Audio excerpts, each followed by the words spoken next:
If you encounter billing errors on GoCardless, it's important to address them promptly to ensure smooth transactions. Follow these steps to resolve any issues effectively. Step 1. Identify the error. Review your billing statement and identify the specific error. Check for incorrect amounts, duplicate charges, or unauthorized transactions to understand the nature of the issue. Step 2. Gather relevant information. Collect all necessary information related to the billing error. This includes transaction dates, amounts, and any correspondence with the merchant or service provider involved. Step 3. Contact GoCardless support.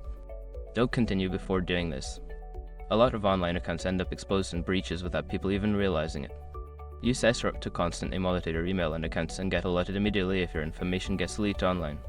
It scans billions of breached records 24/7 in the background. And honestly, for a few dollars a month, it's something everybody should probably have. Link in the description. Step 4. Follow up on your requests. After submitting your inquiry, monitor your email or GoCardless account for updates. If you do not receive a response within a reasonable timeframe, follow up to ensure your issue is being addressed.